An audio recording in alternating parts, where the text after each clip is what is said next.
नमस्कार साथियों, मैं सौरभ सोनी सार स्टूडेंट एकेडमी के ऑफिशियल यूट्यूब चैनल पर आप सभी का स्वागत करता हूं। जैसे कि आप सभी जानते हैं कि अंतिम क्लास में हमने जब सूत्रकाल के बारे में चर्चा की थी, किसके बारे में पढ़ रहे हैं भाई अपन? सूत्रकाल के बारे में। और सूत्रकाल में अपन ने क्या देखा है कि इसके कुछ अन्य नाम भी देखने को मिलते हैं। जैसे अपन ने देखा है भाई महाजनपद काल, या फिर इसका एक और नाम क्या मिलता है तो बौद्ध काल। महाजनपद काल इसको क्यों बोलते हैं? क्योंकि भाई इसी के अंतर्गत आपको महाजनपद के बारे में चर्चा करनी है। इसी प्रकार इसको बौद्ध काल क्यों बोलते हैं? तो अपन ने क्या बोला है कि इसी के अंतर्गत आपको जैन धर्म और बौद्ध धर्म के बारे में जानकारी एकत्रित करनी है। तो सूत्र काल अपन ने प्रारंभ करा था, तो सूत्र काल में भाई अपन पढ़ क्या क्या चुके हैं? तो कल की क्लास में आप सभी को याद हो तो भाई वेदांग, ये सूत्र काल में आपको पढ़ना क्या क्या है? तो पहली चीज वेदांग के बारे में, उसके बाद महाकाव्य के बारे में, और महाकाव्य के बाद अपन ने क्या देखा था? महाजनपद के बारे में। किसके बारे में भाई? महाजनपद के बारे में। उसी प्रकार यहाँ पे अपन क्या पढ़ने वाले हैं? तो जैन धर्म, और साथ ही साथ अपन क्या पढ़ने वाले हैं? बौद्ध धर्म। क्या पढ़ने वाले हैं भाई? बौद्ध धर्म। उसी प्रकार अपन देखते हैं कि इसी काल के अंतर्गत आपको भारत में पहली बार आक्रमण देखने को मिलते हैं। तो यहाँ पे अपन क्या है? प्रारंभिक विदेशी आक्रमणकारी, प्रारंभिक विदेशी आक्रमणकारी, प्रारंभिक विदेशी आक्रमणकारी, आक्रमणकारियों के बारे में चर्चा करने वाले हैं। जैसे आपने सुन रखा हो भाई दारा फर्स्ट, जो ईरान के शासक होंगे, और उसी प्रकार आपने देखा होगा एक यूनानी शासक आएंगे जिनका नाम क्या होगा? सिकंदर। क्या नाम होगा भाई उनका? नाम सिकंदर। तो यहाँ पे अपने को ये चीजें पढ़नी है। तो अपन ने कल की क्लास में भाई वेदांग के बारे में चर्चा कर चुके हैं, और वेदांग के बारे में अपन ने क्या देखा है कि ये वैदिक साहित्य का हिस्सा नहीं है। इनके बारे में अपन ने जानकारी क्या ली है? तो यहाँ पे अपन ने इनका अध्ययन क्यों किया है? तो अपन ने क्या बोला है कि वेदों का अपन ठीक से समझ प्राप्त कर सके। इसी कारण से अपन ने क्या बोला है कि वेदांग की रचना की गई है। और वेदांग का उल्लेख सर्वप्रथम मिलता कहाँ पे? तो अपन ने क्या बोला है कि मुंडक उपनिषद में। और इसी प्रकार इनकी संख्या कितनी है? तो अपन ने क्या देखा है कि वेदांग की संख्या 6 है, जो अपन कल लिख भी चुके हैं और समझ भी चुके हैं। और उसी प्रकार अपन ने कल की क्लास में क्या पढ़ा था? तो अपन ने एक टॉपिक देखा था जिसका नाम क्या है? महाजनपद। और महाजनपद की इतिहास में संख्या कितनी मिलती है? तो अपन ने क्या देखा है? 16। और यहाँ पे 16 के अपन ने कल नाम भी लिखे थे, इनकी राजधानी के बारे में चर्चा की थी, और जो भी अन्य तथ्य इनके बारे में अपन ने जानकारी एकत्रित की थी। क्लियर सभी को? और यहीं पे अपन ने क्या देखा है कि महाजनपदों की संख्या कितनी है? तो अपन ने क्या देखा है भाई? 16। और 16 संख्या, तो इसका उल्लेख किसने करा था? तो अपन ने क्या बोला है कि बौद्ध ग्रंथ था जिसका नाम क्या है? आगुंतर निकाय। उसी प्रकार एक जैन ग्रंथ है जिसका नाम क्या है? भगवती सूत्र। तो यहाँ पे इन दोनों ग्रंथों में महाजनपदों की संख्या कितनी देखने को मिलती है? तो भाई 16। क्लियर सभी को?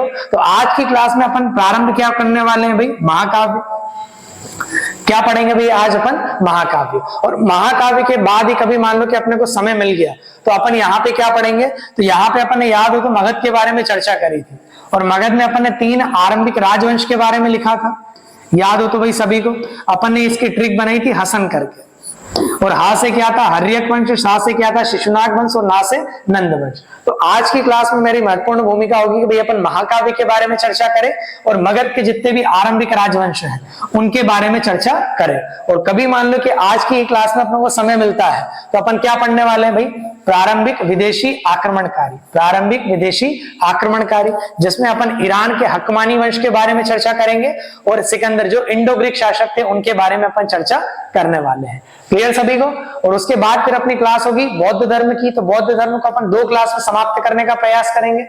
उसी प्रकार अपन ने क्या देखा है कि जैन धर्म, तो जैन धर्म को भी अपन कितनी क्लास में समाप्त करने का प्रयास करेंगे भाई?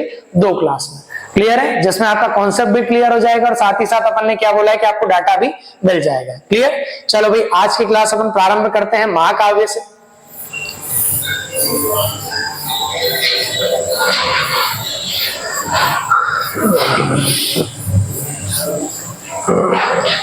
चलो भाई, तो यहां पे अपन ने क्या हेडिंग दी है? महाकाव्य। महाकाव्य। अब अपन ने क्या देखा है कि महाकाव्य की संख्या अपने को इतिहास में देखने को मिलती है कि कितनी भाई? 2। ये 2 महाकाव्य कौन कौन से हैं? तो अपन ने क्या देखा है भाई? रामायण, रामायण। उसके पश्चात फिर अपन ने क्या बोला? एक और महाभारत। रामायण और महाभारत। तो अपन ने क्या बोला है कि महाकाव्य दो हैं, पहला कौन सा है तो अपन ने क्या देखा है कि रामायण, और दूसरा कौन सा है तो अपन ने क्या बोला है कि महाभारत। इन दोनों के बारे में भाई आपने सुन भी रखा होगा और हो सकता है कि नाटकों के माध्यम से इसको जानने का प्रयास भी किया होगा। तो पहले अपन ने यहाँ पे हेडिंग क्या दी है भाई, रामायण। पहले अपन किसकी जानकारी एकत्रित करते हैं भाई, रामायण। अब इस रामायण में वैसा अपने को नहीं पढ़ना है जैसे भाई राम जी लक्ष्मण जी इनके बारे में जानना है, इनके पिताजी के बारे में वगैरह वगैरह, तो कुछ नहीं है। क्लियर। तो यहाँ पे अपने को पढ़ना क्या है, तो वो चीजें देखते हैं कि रामायण। तो रामायण अपन ने क्या बोला है कि रामायण का लेखन, रामायण का लेखन सूत्रकाल में देखने को मिलता है, सूत्रकाल में देखने को मिलता है, देखने को मिलता है, देखने को मिलता है। उसी प्रकार अपन ने क्या देखा है कि रामायण संस्कृत भाषा में लिखी गई है, रामायण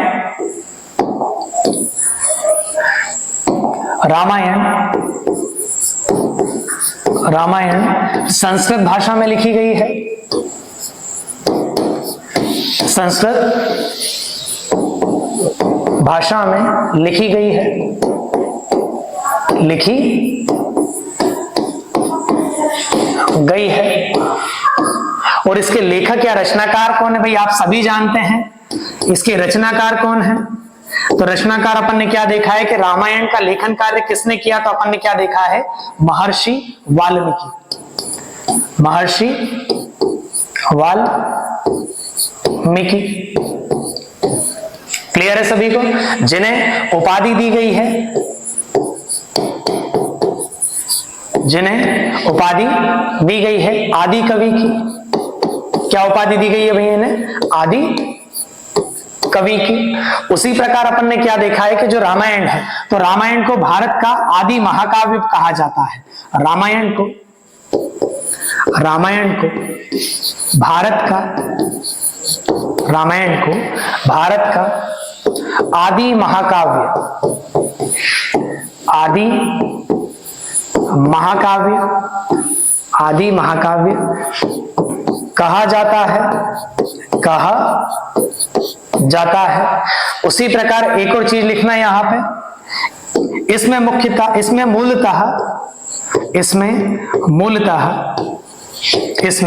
मूलतः 6000 श्लोक थे।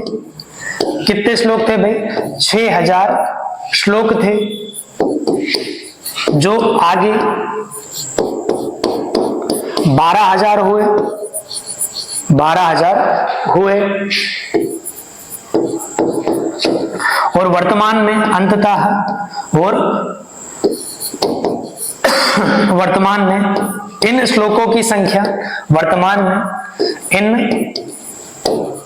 श्लोकों की संख्या, श्लोकों की संख्या 24,000 हो गई है, 24,000 है, 24,000 है। क्लियर है भाई सभी को।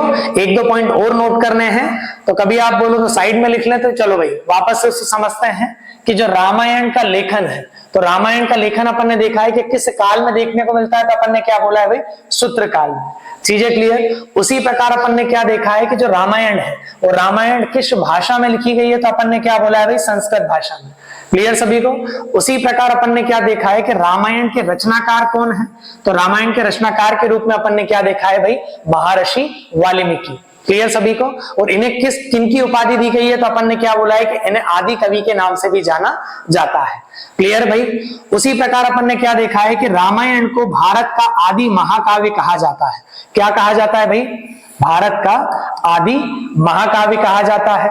और कभी मान लो कि मूलतः आपसे पूछे कि भाई रामायण में श्लोकों की संख्या कितनी है, तो अपन ने क्या है कि जो मूलतः महर्षि वाल्मीकि के द्वारा ये रामायण लिखी गई थी, तो इसमें श्लोकों की संख्या आपको कितनी देखने को मिलेगी भाई, 6000। क्लियर है सभी को? जो आगे चलकर कितनी हो गई भाई 12,000, और वर्तमान में अपने को कितने श्लोकों की संख्या देखने को मिलती है 24,000। क्योंकि अपन ने क्या देखा है कि आपने इसको लेखन कार्य प्रारंभ कब करा है? सूत्र काल में। और रामायण का अंतिम संकलन किस काल में होगा? तो अपन ने क्या देखा है कि गुप्त काल में। क्लियर? जो कि गुप्त काल तो भाई अभी आया ही नहीं है। क्लियर? और अपन ने देखा है कि इनके अंतर्गत कम से कम 500 से 700 वर्ष का अंतर है। तो यहाँ पे 2 पॉइंट और लिख रहा हूं मैं भाई, यहीं पे साइड में लिख लेना, या फिर इसका पॉइंट जो भी है आगे करके आपको नोट करना है पूरा। तो यहां पे लिखो भाई, रामायण का अंतिम संकलन, रामायण का अंतिम संकलन गुप्त काल में देखने को मिलता है। गुप्त काल में देखने को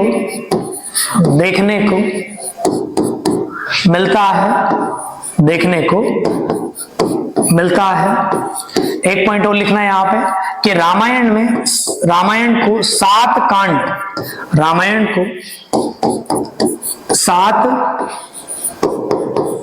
कांड में विभाजित किया गया है।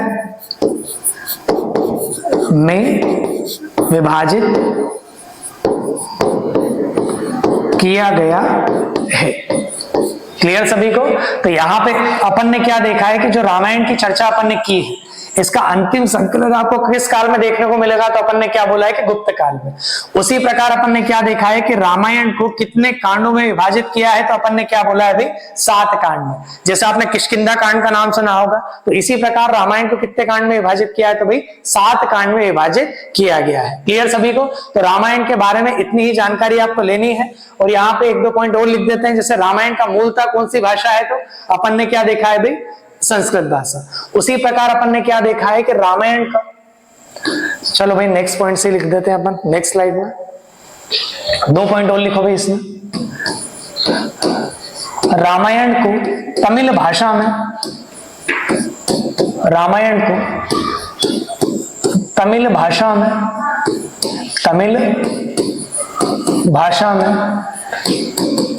कंबल के द्वारा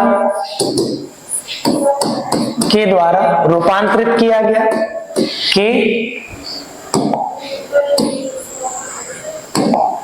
के द्वारा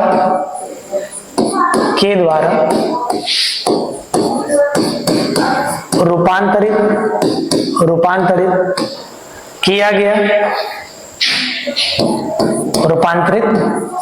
किया गया। मतलब इसका ट्रांसलेट किसने किया है? तो अपन ने क्या बोला है कि रामायण जो मूलतः किस भाषा में थी? संस्कृत में। तो इसको तमिल भाषा में किसने लिखा है? तो भाई कंबन नामक व्यक्ति के द्वारा। क्लियर? उसी प्रकार एक पॉइंट और लिखना भाई, इसका बंगाल में अनुवाद, इसका बांग्ला भाषा में अनुवाद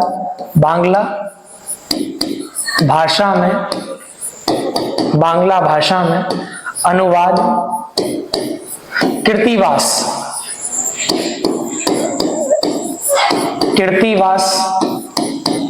नामक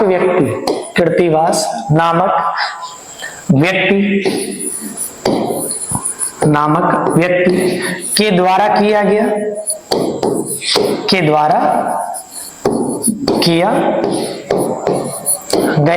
क्लियर सभी को?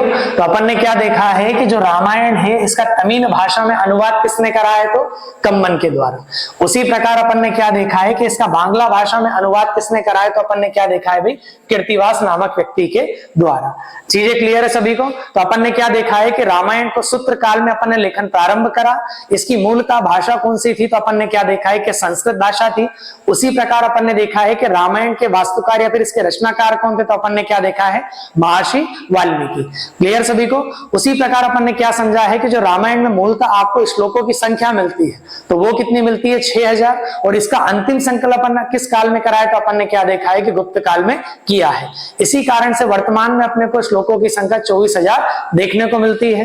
फिर इसका तमिल भाषा में रूपांतरण कंबन नामक व्यक्ति के द्वारा किया गया। और साथ ही अपन ने क्या देखा है कि इसका बांग्ला भाषा में अनुवाद किसके द्वारा किया गया? तो अपन ने देखा है कि कीर्तिवास नामक व्यक्ति के द्वारा। क्लियर है भाई सभी को? चलो भाई बढ़े आगे। अब जैसे अपन ने रामायण की चर्चा करी है, अब अपने को किसकी चर्चा करनी है भाई? महाभारत की। महाभारत की। अब महाभारत में अपन ने क्या देखा है? तो महाभारत को किस काल में इसकी रचना हुई? तो अपन ने क्या लिखा है कि डायरेक्ट रचना सूत्र काल में। रचना कब हुई है भाई? सूत्र काल में प्रारंभ हुई। सूत्र काल में प्रारंभ हुई। उसी प्रकार अपन ने क्या देखा है कि इसके लेखक या रचनाकार कौन है? इसके लेखक या रचनाकार, तो अपन ने क्या देखा है कि महर्षि वेदव्यास, महर्षि वेदव्यास, महर्षि वेदव्यास। नेक्स्ट पॉइंट देखते हैं, इसका अंतिम संकलन कब हुआ? तो इसका अंतिम संकलन, इसका अंतिम संकलन गुप्त काल में हुआ। इसका अंतिम संकलन किस काल में हुआ? तो अपन ने क्या बोला है भाई? गुप्त काल में हुआ था। क्लियर है सभी को? नेक्स्ट पॉइंट की चर्चा करते हैं भाई। और अपन ने क्या देखा है कि इसमें श्लोकों की संख्या अपने को अलग अलग देखने को मिलती है। क्लियर भाई? तो अपन ने क्या बोला है कि प्रारंभ में श्लोकों की संख्या, श्लोकों की संख्या के आधार पर नामकरण, के आधार पर नामकरण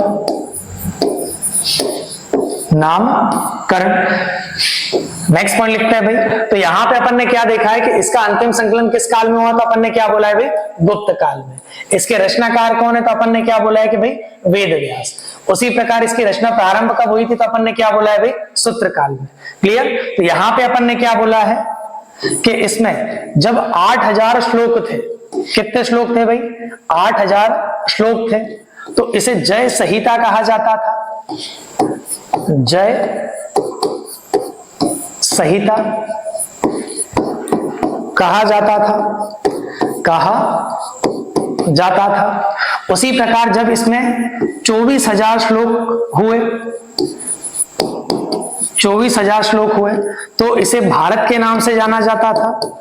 भारत के नाम से, भारत के नाम से जाना जाता था। उसी प्रकार अपन ने क्या देखा है कि जब श्लोकों की संख्या 1 लाख से अधिक हुई, जब श्लोकों की संख्या 1 लाख श्लोक हुए, तो इसका नाम क्या पड़ा है भाई? महाभारत। क्या नाम पड़ा भाई इसका? महाभारत नाम पड़ा। चीजें क्लियर है भाई सभी को? कोई समस्या है इसमें? तो अपन ने यहाँ पे क्या जाना है कि जो महाभारत की अपन ने जो चर्चा की है, तो महाभारत का लेखन अपन ने क्या देखा है कि सूत्र काल में प्रारंभ हुआ। इसी प्रकार अपन ने क्या चर्चा करी है कि जो महाभारत है, तो उसमें अपन ने क्या देखा है कि इसका जो प्रारंभिक लेखन कार्य वो सूत्र काल में देखने को मिलता है। उसी प्रकार अपन ने क्या देखा है कि इसका अंतिम संकलन किस काल में हुआ? तो देखा है अपन ने गुप्त काल में। उसी प्रकार अपन ने क्या देखा है कि इसमें आरंभिक श्लोक कितने थे? 8000, जिसको किस नाम से जाना जाता था? जय संहिता। उसी प्रकार जब श्लोकों की संख्या 24,000 देखने को मिलती है, तो इसका नाम क्या पड़ा? भारत। उसी प्रकार अपन ने क्या देखा है कि जब श्लोकों की संख्या 1 लाख से अधिक होती है, उसका नामकरण क्या पड़ता है भाई? तो यहाँ पे अपन ने क्या जाना है? महाभारत। क्लियर है सभी को भाई? फटाफट छापो यहाँ पे कि जब 8000 श्लोक हुए, तो अपन ने क्या बोला? इसका नामकरण क्या पड़ा? जय संहिता। जब 24,000 श्लोक हुए, तो इसका नाम क्या पड़ा? भारत। और 1 लाख श्लोक हुए, तो अपन ने क्या बोला है भाई? महाभारत। क्योंकि अपन ने क्या बोला है कि लेखन प्रारंभ कब हुआ? सूत्र काल में। और इसको लिखा कब गया अंतिम रूप से? गुप्त काल में। तो अपन ने क्या बोला है कि बीच में बहुत सारी चीजें ऐड हुई है। क्लियर भाई? छापो फटाफट।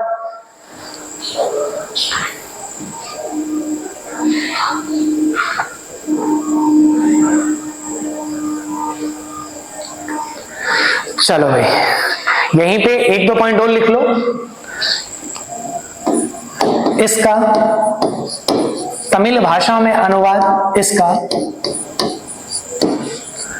तमिल भाषा में अनुवाद, तमिल भाषा में अनुवाद पेरुवंदूर, पेरुवंदूर नामक व्यक्ति ने किया, नामक व्यक्ति ने किया। उसी प्रकार बांग्ला भाषा में अनुवाद, बांग्ला भाषा में अनुवाद,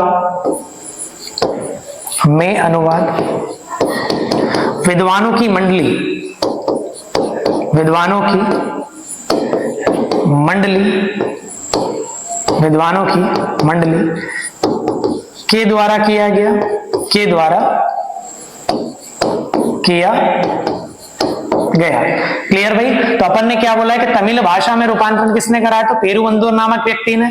उसी प्रकार बांग्ला भाषा में अनुवाद किसने कराया? तो अपन ने क्या बोला है कि भाई विद्वानों की मंडली ने। क्लियर है भाई सभी को? चलो भाई फटाफट छापो, फिर अपन आगे बढ़े।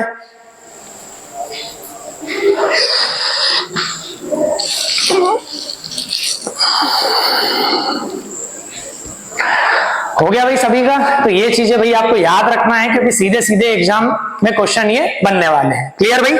चलो बढ़े आगे। चलो अब यहां पे अपन ने जब याद हो तो 16 महाजनपद की चर्चा करी थी। किसकी चर्चा करी थी भाई? 16 महाजनपद की। तो जब अपन ने 16 महाजनपद की चर्चा की थी तो 16 महाजनपद में अपन ने क्या देखा था? तो अपन ने क्या जानकारी एकत्रित करी थी कि 16 महाजनपद में से सबसे शक्तिशाली जनपद कौन सा था भाई? मगध। और ये मगध ही सबसे शक्तिशाली क्यों बना? तो जब भी अपन मौर्य काल पढ़ेंगे तो इसके बारे में कुछ तथ्य भी आपको लिखवा दूंगा कि भाई मगध इतना शक्तिशाली क्यों था कि भाई सभी महाजनपद को इसने पराजित कर दिया। क्लियर? तो यहाँ पे अपन ने मगध में अपन ने 3 आरंभिक वंशों की चर्चा की थी। 3 आरंभिक वंश कौन कौन से थे उनके बारे में अपन पढ़ना प्रारंभ करते हैं। हा से क्या देखा था अपन ने? हर्यक वंश। उसी प्रकार अपन ने सा से क्या देखा था? शिशुनाग वंश,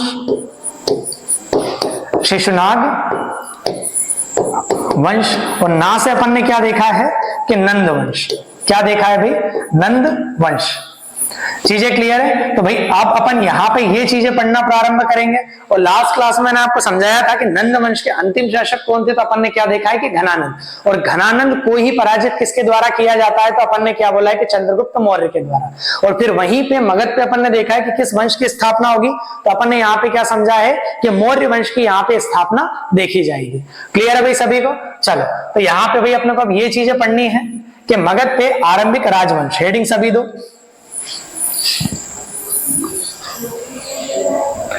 हेडिंग क्या दोगे भाई? मगध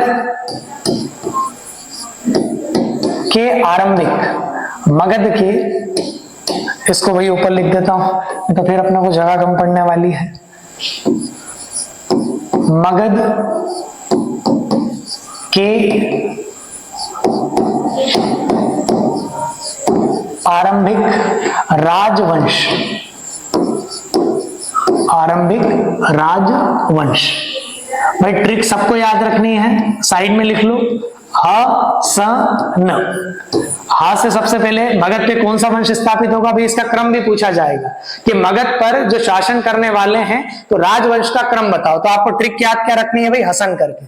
तो हा से अपन ने क्या लिख दिया यहाँ पे? हर्यक वंश, हर्यक वंश। सा से क्या लिखोगे? शिशुनाग वंश। और ना से अपन ने क्या देखा है? नंद वंश। क्लियर? तो भाई सबसे पहले अपन अभी पढ़ने क्या वाले हैं? तो हर्यक वंश। हर्यक वंश के समाप्ति के पश्चात फिर कौन सा आएगा? शिशुनाग वंश। और उसके बाद फिर अपन क्या देखेंगे? नंद वंश के बारे में अपन पढ़ना प्रारंभ करेंगे। क्लियर सभी को? तो भाई यहाँ पे वापस से आप सभी को हेडिंग देनी है जिसका नाम क्या लिखोगे भाई? हर्यक वंश।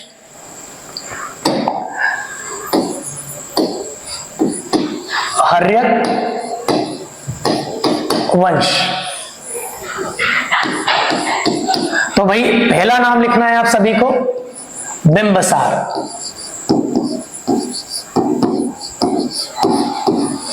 क्या लिखोगे भाई? बिंबसार। अब ये बिंबसार है कौन? तो अपन ने क्या बोला है कि हर्यक वंश को स्थापित करने वाले शासक का नाम क्या है? तो बिंबसार। तो यहां पे भाई ऐसे करके लिखना शॉर्ट नोट्स बनाते हुए कि यहां हर्यक वंश के संस्थापक थे, यहां हर्यक वंश के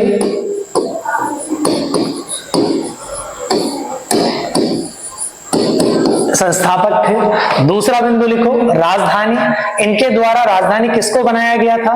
तो अपन ने क्या बोला है कि राजगृह को। किसको राजधानी बनाया था भाई? राजगृह को। और इसका एक और नाम मिलता है जिसका नाम क्या है भाई? गिरिब्रज। क्या नाम मिलता है भाई इसका एक और? गिरिब्रज। क्लियर सभी को? अगले बिंदु लिखो इन्हीं के बारे में। इन्हें साहित्यों में शोणिक कहा गया है। इन्हें साहित्यों में शोणिक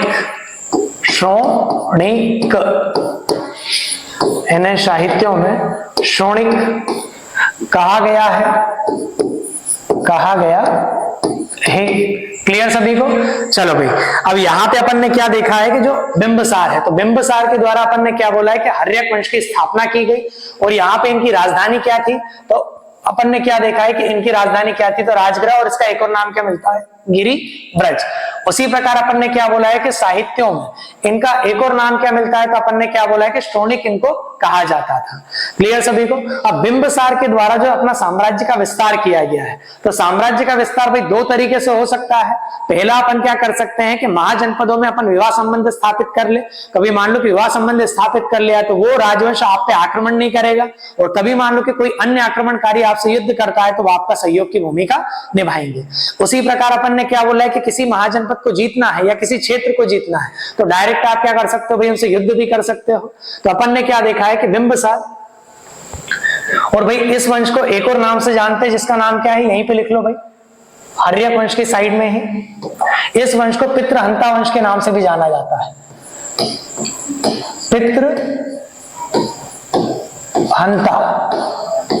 पितृहंता वंश। पितृहंता वंश। अब पितृहंता वंश क्यों बोलते हैं? तो अपन ने क्या बोला है कि जितने भी शासक आएंगे, जैसे अपन ने सबसे पहले शासक का नाम क्या लिखा है? बिंबसार। अब इनका पुत्र कौन होगा? अजातशत्रु। तो अजातशत्रु अपने पिता की हत्या करके गद्दी पर बैठेगा, इसी कारण से इसको क्या बोल दिया भाई? पितृहंता। उसी प्रकार अजातशत्रु का पुत्र कौन होने वाला है? तो अपन ने क्या बोला है कि उदयन। तो उदयन के द्वारा किसकी हत्या की जाएगी? उसके पिता की। और उसका पिता कौन होगा? अजातशत्रु। क्लियर? तो इन्होंने अपने पिता की हत्या की थी, इसी कारण से हर्यक वंश को पितृहंता वंश के नाम से भी जाना जाता है। क्लियर भाई? चलो, अब यहां पे अपन ने क्या बोला है कि साम्राज्य विस्तार हेतु नीति। साम्राज्य विस्तार हेतु इनकी नीति। तो अपन ने क्या बोला है कि भाई दो नीति थी। पहली युद्ध नीति कि डायरेक्ट आप युद्ध करके क्षेत्र को विजय करो। और दूसरी अपन ने क्या बोला है कि विवाह की नीति। क्या लिखा है भाई अपन ने? विवाह की नीति। अब विवाह की नीति के रूप में अपन ने क्या बोला है कि इनने किस किस से विवाह किया था? तो अपन ने क्या बोला है कि भाई मद्र वंश की राजकुमारी क्षेमा से विवाह। राजकुमारी क्षेमा से विवाह। उसी प्रकार अपन ने क्या बोला है कि कोशल के शासक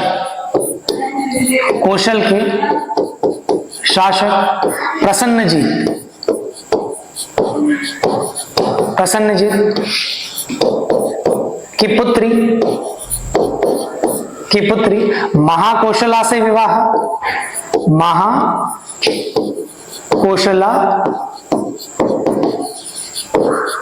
से विवाह। क्लियर भाई सभी को? और यहां पे अपन ने क्या बोला है कि कौशल के अधीन ही क्या था? काशी।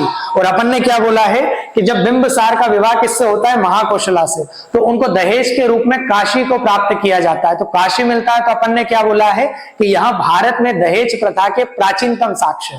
क्लियर भाई सभी को? चलो भाई, तो अपन ने क्या बोला है कि बिंबसार के द्वारा जो अपने साम्राज्य का विस्तार किया जाएगा, तो साम्राज्य के विस्तार के क्रम में अपन ने क्या बोला है? तो दो चीजें हैं, एक तो युद्ध की नीति और दूसरी विवाह की नीति। तो अपन ने क्या बोला है कि इन्हें विवाह की नीति के रूप में मद्र वंश की राजकुमारी किससे? क्षेमा से विवाह किया। उसी प्रकार अपन क्या देखते हैं कि कौशल के शासक कौन थे? प्रसन्नजीत। और प्रसन्नजीत की पुत्री कौन थी? महाकोशला। क्लियर भाई सभी को? तो यहाँ पे इसी के ब्रैकेट में आपको नोट करके एक पॉइंट लिखना है जो मैं यहाँ पे लिख रहा हूं भाई। इसी का ये नोट करके यहाँ पे लिख रहा हूं मैं, आपको साइड में लिखना है या फिर ब्रैकेट में बना के लिखना कि दहेज के रूप में, दहेज के रूप में कौशल राज्य ने, कौशल राज्य ने काशी को प्रदान किया,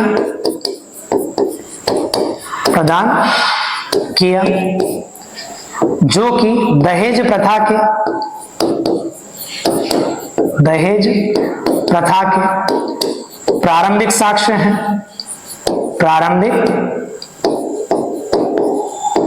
साक्ष्य है। तो जहां पे अपन ने कौशल के बारे में लिखा है तो वहीं पे ब्रैकेट करके या नोट करके लिख लो कि अपन ने क्या बोला है कि इनको दहेज के रूप में कौशल ने क्या दिया था, तो अपन ने क्या बोला है भाई, काशी प्रदान किया था, जो कि दहेज प्रथा का प्रारंभिक साक्ष्य है। क्लियर भाई सभी को? छापो वही फटाफट, फिर अपन आगे बढ़ते हैं।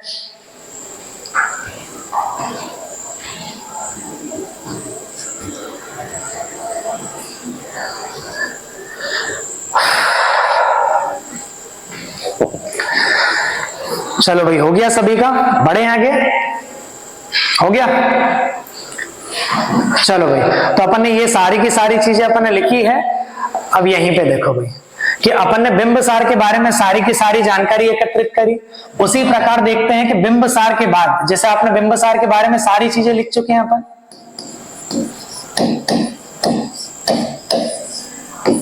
बिंबसार का उत्तराधिकारी कौन होगा, तो अपन ने क्या बोला है, अजात शत्रु। कौन होगा भाई, अजात शत्रु। अब ये अजात शत्रु कौन है, तो अपन ने पहला पॉइंट क्या लिखा है, ये बिंबसार का पुत्र है, बिंबसार का पुत्र है, जिसने अपने पिता की हत्या की, जिसने अपने पिता की हत्या की, पिता की हत्या की।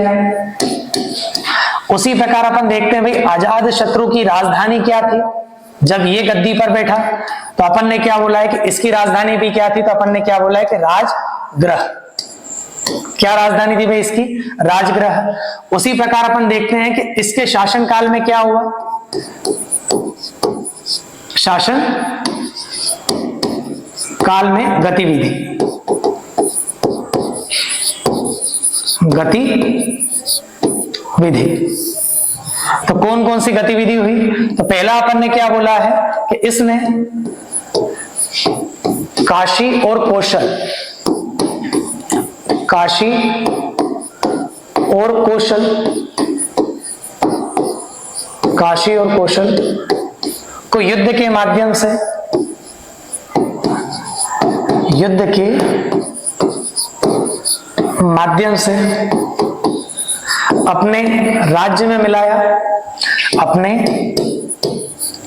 राज्य में मिलाया। उसी प्रकार अपन ने क्या देखा है कि इसी के काल में अपन ने क्या देखा है कि भाई बौद्ध संगति होती है,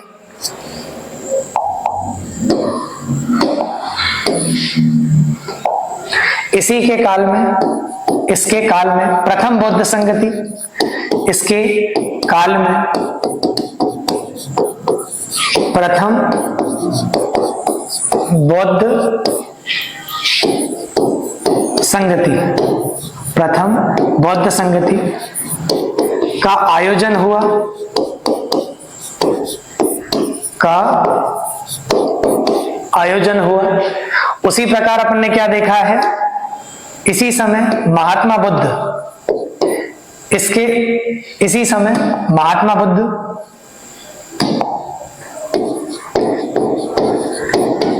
इसी समय महात्मा बुद्ध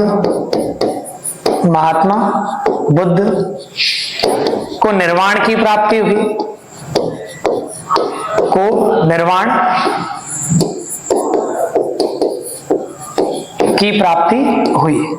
इसके शासनकाल का कौन सा वर्ष था भाई, वो 8वें वर्ष में, जब अजात शत्रु को अपने शासन के 8वां वर्ष लगा था, तो अपन ने क्या बोला है कि भाई महात्मा बुद्ध का देहांत हो गया था या फिर उनको निर्वाण की प्राप्ति हो गई थी। तो अपन ने क्या देखा है कि भाई बिंबिसार का पुत्र कौन है, तो अपन ने क्या बोला है कि अजात शत्रु। अजात शत्रु किसका पुत्र है, तो बिंबिसार का, और इसने अपने पिता की हत्या की है। इसी कारण से हर्यक वंश को एक और वंश के नाम से जानते हैं, जिसका नाम क्या है, पितृहंता वंश। उसी प्रकार अपन ने क्या देखा है कि इसकी राजधानी क्या है, तो अपन ने क्या बोला है कि राजगृह। और इसके शासनकाल में कौन सी गतिविधि हुई थी, तो अपन ने क्या बोला है कि इसने काशी और कौशल को युद्ध के माध्यम से अपने शासन में मिलाया। क्लियर। और इसी काल में अपन ने क्या देखा है कि प्रथम बौद्ध संगति का आयोजन हुआ, और इसी समय पे जब ये शासक था तो यहाँ पे महात्मा बुद्ध को निर्वाण की प्राप्ति हुई थी, जो कि 8वें वर्ष में थे। चीजें क्लियर भाई सभी को। चलो, तो अपन ने क्या देखा है कि हर्यक वंश, हर्यक वंश को पितृहंता वंश के नाम से भी जाना जाता है, क्योंकि अपन ने क्या देखा है कि भाई इसके पिता या फिर इसके संस्थापक कौन थे, तो अपन ने क्या देखा है कि बिंबिसार। और बिंबिसार की हत्या किसके द्वारा की जाएगी, अजात शत्रु। और अजात शत्रु का पुत्र कौन होगा, उदयन। और उदयन के द्वारा किसकी हत्या की जाएगी, तो अजात शत्रु की। इसी कारण से अपन ने क्या देखा है कि इस वंश को हर्यक वंश के साथ साथ पितृहंता वंश भी कहा जाता है, क्योंकि पुत्रों ने गद्दी प्राप्ति के लिए अपने पिता की हत्या की थी। क्लियर भाई सभी को। फटाफट छापो भाई, फिर अपन आगे बढ़ते हैं।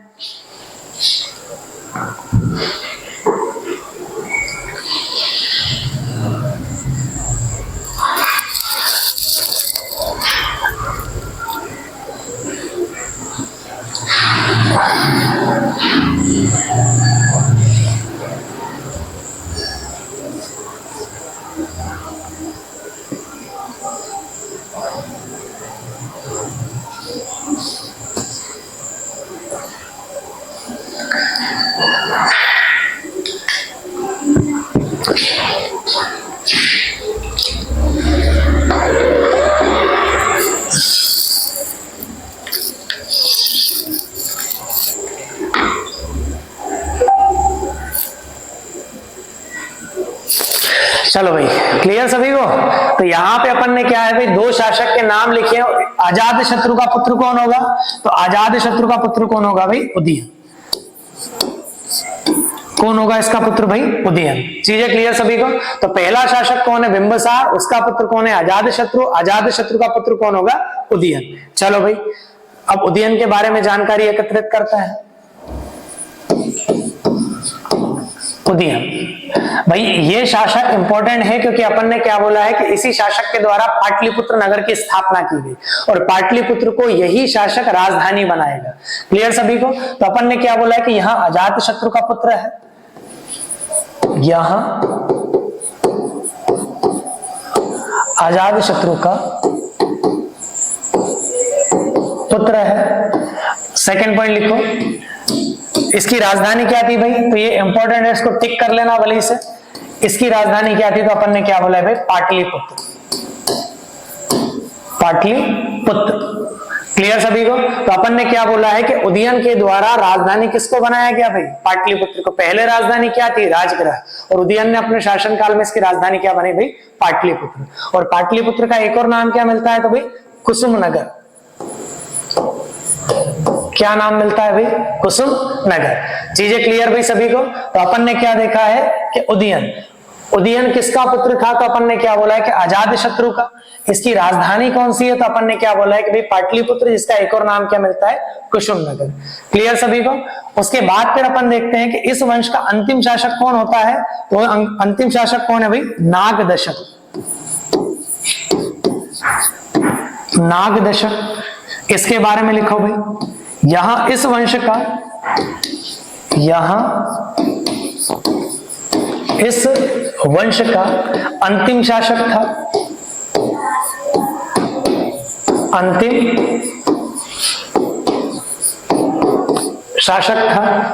इसकी राजधानी पाटलिपुत्र थी। इसकी राजधानी क्या थी भाई, पाटलिपुत्र। इसकी राजधानी क्या थी, पाटलिपुत्र।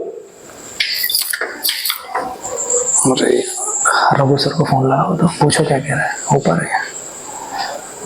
चलो भाई, तो इसकी राजधानी क्या है, तो अपन ने क्या बोला है कि भाई पाटलिपुत्र है। यहां इस वंश का अपन ने क्या बोला है कि भाई अंतिम शासक था। उसी प्रकार अपन ने क्या देखा है, इसका अन्य नाम क्या मिलता है, अन्य नाम। तो इसका अन्य नाम क्या है? तो भाई रूप दर्शक। इसका अन्य नाम क्या देखने को मिलता है भाई? रूप दर्शक। क्लियर सभी को? तो अपन ने क्या बोला है कि इस वंश का, हर्यक वंश का प्रारंभिक शासक कौन था? तो अपन ने क्या बोला है कि भाई बिंबिसार। लेकिन इस वंश का अंतिम शासक कौन था? तो अपन ने क्या बोला है कि भाई नागदशक। क्लियर सभी को? इसकी राजधानी क्या थी? तो अपन ने क्या बोला है कि भाई पाटलिपुत्र थी। और इसका अन्य नाम क्या मिलता है? तो रूप दर्शक। और बीच के शासक कहां से गायब हो गए? तो अपन ने क्या बोला है कि भाई इतिहास में उसी व्यक्ति का नाम दर्ज होगा जिसने कुछ कार्य किया है। उदयन को अपन क्यों याद रखते हैं? क्योंकि इसने पहली बार अपनी राजधानी किसको बनाया था? वो पाटलिपुत्र को। और जब भी मौर्य शासक आएंगे तो उन्होंने अपनी राजधानी किसको बनाया? तो उन्होंने भी पाटलिपुत्र को राजधानी बनाया था। लिखो भाई फटाफट।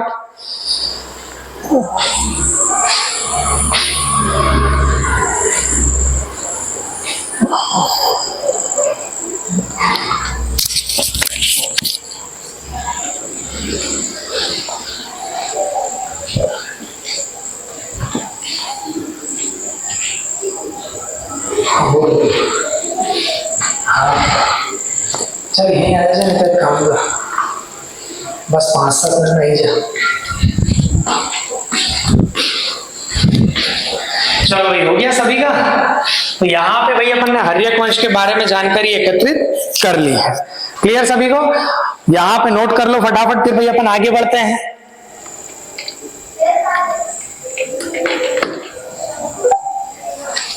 चलो भाई बढ़े आगे। तो अपन ने हसन जो ट्रिक बनाई थी, तो अपन ने हर्यक वंश के बारे में जानकारी एकत्रित कर ली है। अब इसके बाद हसन के बाद अपन ने क्या देखा है कि हर्यक वंश के बाद कौन सा वंश स्थापित होता है भाई? तो अपन ने क्या बोला है भाई? शिशुनाग वंश। कौन सा वंश स्थापित होता है भाई? शिशुनाग वंश। अब शिशुनाग में पहला नाम क्या लिखोगे भाई? शिशुनाग। शिशुनाग। इसके बारे में नोट करना भाई। यहां इस वंश का संस्थापक था, यहां इस वंश का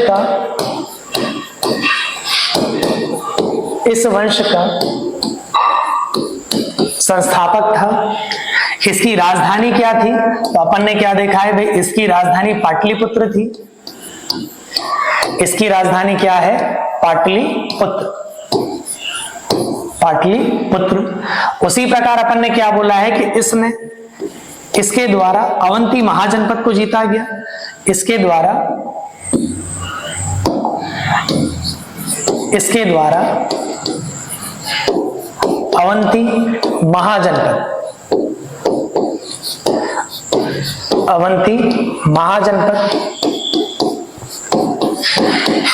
को जीता गया। क्लियर सभी को? यहां पे अगले शासक का नाम लिखना कि शिशुनाग का उत्तराधिकारी कौन था? तो अपन ने क्या बोला है कि भाई महानंदनी। इसके बारे में लिखो भाई। यहां इस वंश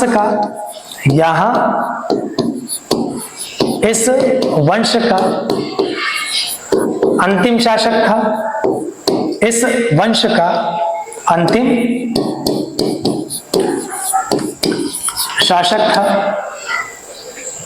इसकी राजधानी भी क्या होगी भाई? तो इसकी राजधानी भी क्या होगी? तो पाटलिपुत्र।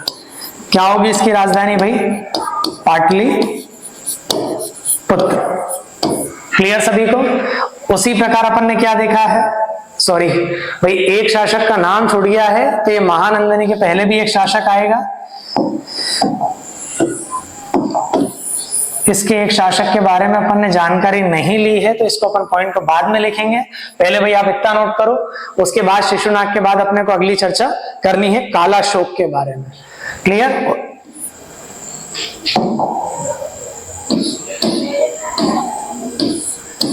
तो भैया शिशुनाग के बाद इसका उत्तराधिकारी कौन होगा भाई? कालाशोक। कौन होगा भाई उत्तराधिकारी? कालाशोक। और कालाशोक का एक और नाम क्या मिलता है? तो भाई काकवर्ण। इसका एक और नाम क्या मिलता है भाई? काकवर्ण। अब काकवर्ण क्यों बोलते हैं? तो भाई साहित्यों में ऐसा बोला जाता है कि भाई इसका रंग कुछ ज्यादा ही काला था, इसी कारण से इसका एक और नाम क्या पड़ गया भाई? काकवर्ण। इसके बारे में लिखना भाई। इसकी राजधानी क्या थी? तो इसकी राजधानी अपन ने क्या लिखा है कि भाई राजधानी पाटलिपुत्र थी। राजधानी राजधानी क्या थी भाई? पाटलिपुत्र थी। इसके काल में द्वितीय बौद्ध संगति हुई। इसके काल में द्वितीय बौद्ध संगति। अब ये बौद्ध संगति क्या है, तो जब हम बौद्ध धर्म पढ़ेंगे तो इन बौद्ध संगतियों के बारे में जानकारी एकत्रित करेंगे। तो दूसरी द्वितीय बौद्ध संगति का आयोजन हुआ,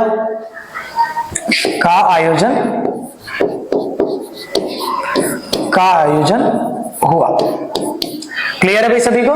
चलो तो फटाफट इसको नोट करो। तो सबसे पहले अपन ने क्या देखा है कि शिशुनाग। तो अपन ने क्या बोला है कि शिशुनाग कौन थे? तो अपन ने क्या बोला है, ये शिशुनाग वंश के संस्थापक थे। इनकी राजधानी क्या थी? तो अपन ने क्या बोला है कि इसकी राजधानी पाटलिपुत्र थी। और इनके द्वारा किस महाजनपद को जीता गया था? तो अपन ने क्या बोला है कि अवंती महाजनपद को जीता गया था। क्लियर सभी को?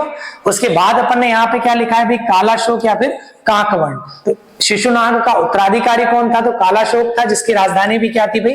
पाटलिपुत्र इसकी राजधानी थी। उसी प्रकार अपन ने क्या बोला है कि इसी के काल में अपन ने क्या बोला है कि द्वितीय बौद्ध संगति का आयोजन हुआ था। फटाफट भाई नोट करो। इसके बाद फिर अपन महानंदनी के बारे में नोट करेंगे। हो गया?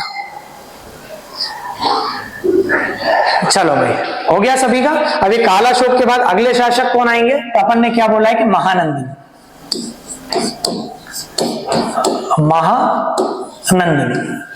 अभी महानंदनी कौन होंगे? इनके बारे में नोट करना। इस वंश के अंतिम शासक, इस वंश के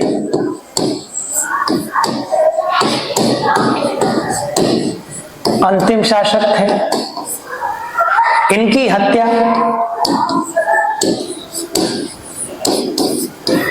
हत्या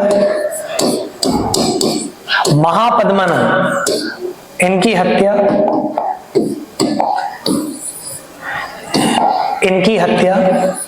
महापद्मनन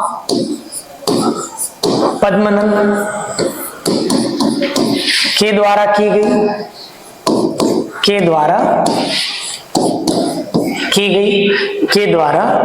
गई और मगध पर नंद वंश की स्थापना हुई। और इन्होंने मगध पर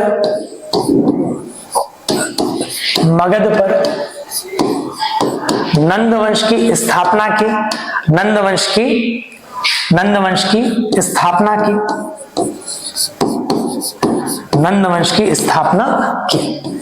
क्लियर सभी को? तो महानंदनी कौन थे? तो अपन ने क्या बोला है कि यहाँ शिशुनाग वंश के अंतिम शासक थे। उसी प्रकार अपन ने क्या बोला है कि इनकी हत्या किसके द्वारा की गई है? तो अपन ने क्या बोला है कि महापद्मनन के द्वारा की गई है। और इन्हीं महापद्मनन के द्वारा मगध पर किस वंश की स्थापना की गई है? तो अपन ने क्या बोला है कि भाई नंद वंश की स्थापना की गई है। क्लियर भाई सभी को? फटाफट नोट करो, फिर अपन आगे बढ़ते हैं। चलो भाई हो गया। तो अपन ने क्या बोला है कि मगध के आरंभिक राजवंश पहला कौन सा था? हर्यक वंश। तो हर्यक वंश के पहले शासक कौन थे? तो बिंबिसार के उत्तराधिकारी अजातशत्रु के उत्तराधिकारी उदयन। और इस वंश के अंतिम शासक कौन से हैं? तो अपन ने बोला है कि नागदशक या फिर रूपदशक के नाम से भी इनको जाना जाता है। फिर अपन ने क्या बोला है कि मगध पर ही किस वंश की स्थापना होती है हर्यक वंश के बाद? तो शिशुनाग वंश की। तो शिशुनाग वंश इस वंश के संस्थापक थे, जिनकी राजधानी पाटलिपुत्र थी और जिन्होंने अवंती महाजनपद को इन्होंने जीता था। क्लियर? तो इनके उत्तराधिकारी कौन हुआ? तो अपन ने बोला है कि कालाशोक। और कालाशोक को एक और नाम से जानते हैं, जिसका नाम क्या है? काकवर्ण। क्लियर सभी को? और इनके उत्तराधिकारी कौन हुआ? तो अपन ने क्या बोला है कि महानंदनी इनके उत्तराधिकारी थे। और महानंदनी की हत्या किसके द्वारा की गई? तो महापद्मनन के द्वारा इनकी हत्या की गई। और महापद्मनन के द्वारा ही मगध पर नंद वंश की स्थापना की गई है। क्लियर है सभी को? चलो भाई बढ़े आगे। चलो अब नंद वंश के बारे में जानकारी एकत्रित करते हैं। हेडिंग देना भाई सभी को, नंद वंश। तो पहला पॉइंट यहां पे लिखो भाई, महापद्मनन।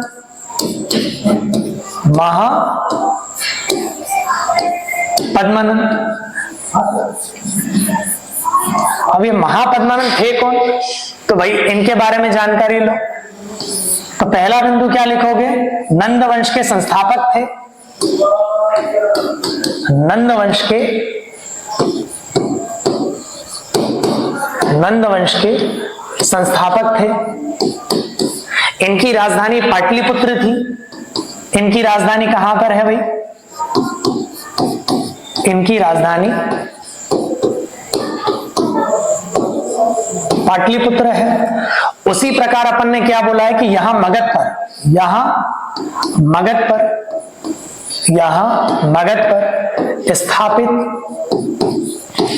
मगध पर स्थापित पहला गैर क्षत्रिय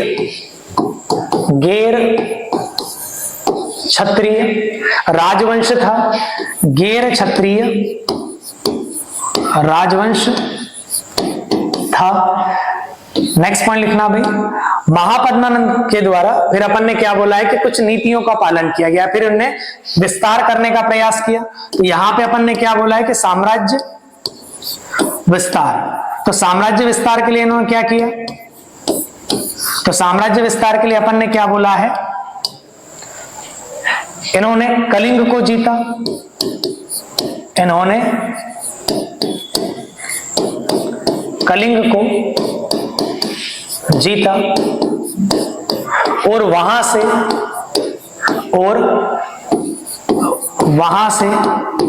से जिन सेन की मूर्ति, जो जैन धर्म से संबंधित थे, जिन सेन की मूर्ति उठाकर मगध ले आए।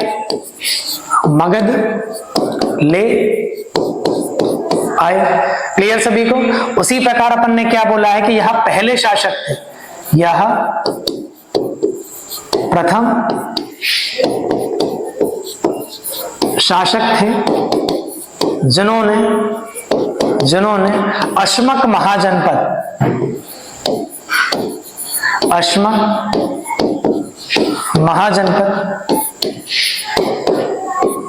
को साम्राज्य में मिलाया,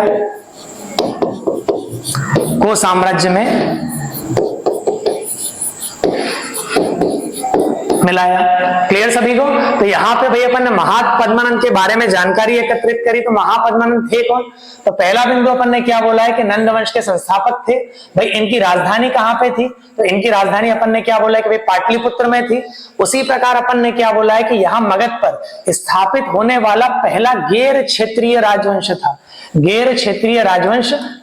और ये किस धर्म से था? तो अपन ने बोला है कि भाई ब्राह्मण वंश था। ये कौन सा वंश था? ये ब्राह्मण वंश।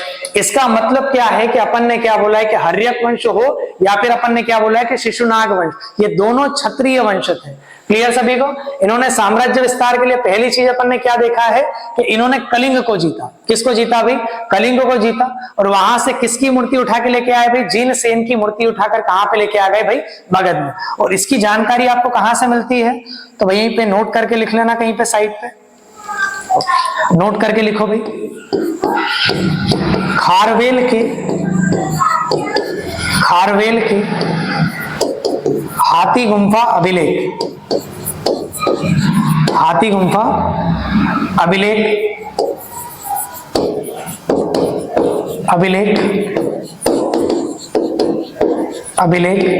से जानकारी प्राप्त। तो खारवेल के अपन ने क्या बोला है कि एक अभिलेख था, इसका नाम क्या है? हाथी गुम्फा अभिलेख। चीजें क्लियर है भाई सभी को? तो यहाँ पे अपन ने क्या बोला है कि कलिंग पर आक्रमण किया था। कलिंग वर्तमान में कहां पे? तो अपन ने क्या बोला है कि उड़ीसा। और उड़ीसा में ही अपन ने क्या बोला है कि एक शासक होगा जिसका नाम क्या है? खारवेल। और उसके द्वारा एक अभिलेख लिखा जाएगा जिसका नाम क्या है? हाथी गुम्फा अभिलेख। तो इस अभिलेख से अपने को जानकारी प्राप्त होती है।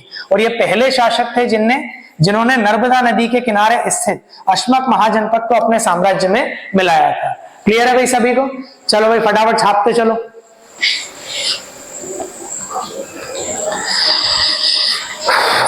चलो भाई, हो गया सभी का? चलो भाई नेक्स्ट, अगले शासक का नाम लिखो भाई। महापद्मानंद के उत्तराधिकारी कौन होंगे? तो अपन ने क्या बोला है भाई? घनानंद। कौन होंगे भाई? घनानंद। और ये अंतिम चीज चल रही है भाई अपनी। तो घनानंद कौन थे? तो अपन ने क्या बोला है कि यहां नंद वंश के अंतिम शासक थे। यहां नंद वंश के अंतिम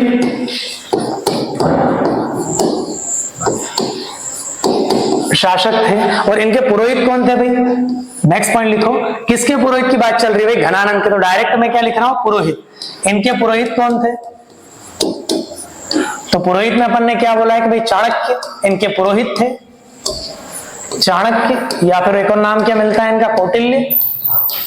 और इनका एक और नाम क्या है? तो अपन ने क्या बोला है कि भाई विष्णुगुप्त। एक और नाम क्या देखने को मिलता है? तो भाई विष्णुगुप्त। क्लियर है सभी को? तो अपन ने क्या बोला है कि भाई घनानंद के पुरोहित कौन थे? तो अपन ने क्या बोला है भाई? चाणक्य, कौटिल्य, विष्णुगुप्त। भाई तीनों एक ही व्यक्ति है। चाणक्य आप सबने सुना भी होगा इनके बारे में।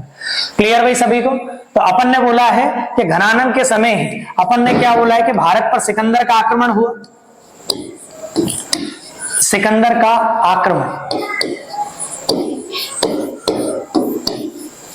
आक्रमण हुआ।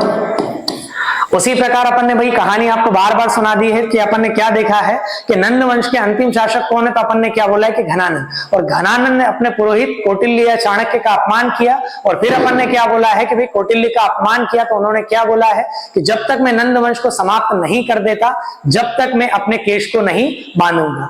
उसी प्रकार अपन ने क्या देखा है कि उन्होंने मगध को त्याग कर वे विंध्याचल पर्वत गए। और विंध्याचल पर्वत में इन्हें चंद्रगुप्त मौर्य नामक व्यक्ति मिला। इन्होंने चंद्रगुप्त मौर्य को तैयार करा और घनानंद के सामने खड़ा करा। फिर अपन देखते हैं कि चंद्रगुप्त मौर्य और घनानंद के मध्य में क्या होता है? युद्ध। और इस युद्ध में विजय कौन होता है? तो अपन ने क्या देखा है कि चंद्रगुप्त मौर्य विजय होते हैं। और चंद्रगुप्त मौर्य के द्वारा ही मगध में किस वंश की स्थापना की जाती है? तो अपन ने क्या बोला है? मगध वंश या फिर मौर्य वंश की स्थापना की जाती है। क्लियर है भाई सभी को? चलो नेक्स्ट पॉइंट लिखना भाई कि घनानंद के युद्ध मंत्री, घनानंद के युद्ध मंत्री भद्दाशाल थे। भद्दाशाल थे जिन्होंने चंद्रगुप्त मौर्य से युद्ध किया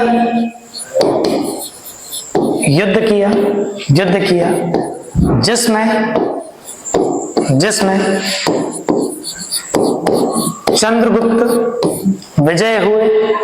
चंद्रगुप्त विजय हुए। और उन्होंने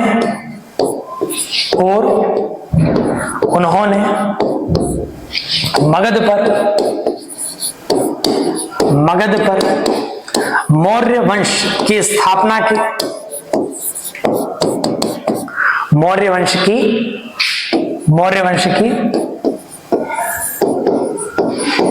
स्थापना की। क्लियर है भाई सभी को? तो अपन ने क्या बोला है कि नंद वंश के अंतिम शासक कौन थे? तो अपन ने क्या बोला है कि घनानंद। और घनानंद के पुरोहित कौन थे? तो अपन ने क्या बोला है भाई? चाणक्य, कौटिल्य या फिर विष्णुगुप्त। और इसी के काल में अपन ने क्या बोला है कि भारत पर किसका आक्रमण हुआ था? अपन ने क्या बोला है कि सिकंदर का आक्रमण हुआ था। और यहाँ पे अपन ने देखा है कि घनानंद के युद्ध मंत्री का नाम क्या है? तो घनानंद के युद्ध मंत्री का नाम क्या है भाई? भद्दाशाल। क्या नाम मिलता है भाई आपको? भद्दाशाल। जिन्होंने चंद्रगुप्त मौर्य से युद्ध किया। और इस युद्ध में विजय कौन हुए? चंद्रगुप्त मौर्य। और इन्होंने मगध पर किस वंश की स्थापना की? तो अपन ने क्या बोला है कि मौर्य वंश की स्थापना की। क्लियर सभी को? तो अपन ने भाई मौर्य या फिर मगध पर जितने भी आरंभिक राजवंश है तीनों की चर्चा कर चुके हैं। अब इसी के बाद भी अपने को जो भी विदेशी आक्रमणकारी है या फिर देख सकते हैं ईरान और या फिर इंडो ग्रीक शासक के बारे में अपन कल की क्लास में पढ़ेंगे। और कल की ही क्लास में अपन बौद्ध धर्म या जैन धर्म में से किसी एक को पढ़ना प्रारंभ कर देंगे। जैसे ही अपना जैन ग्रंथ बौद्ध ग्रंथ दोनों पढ़ लिया जाएगा उसके बाद वापस से आपको क्या पढ़ना है? तो मौर्य वंश के बारे में हम लोग चर्चा करेंगे। क्लियर भाई सभी को? तो आज की क्लास यहीं पे अपन समाप्त करते हैं। धन्यवाद।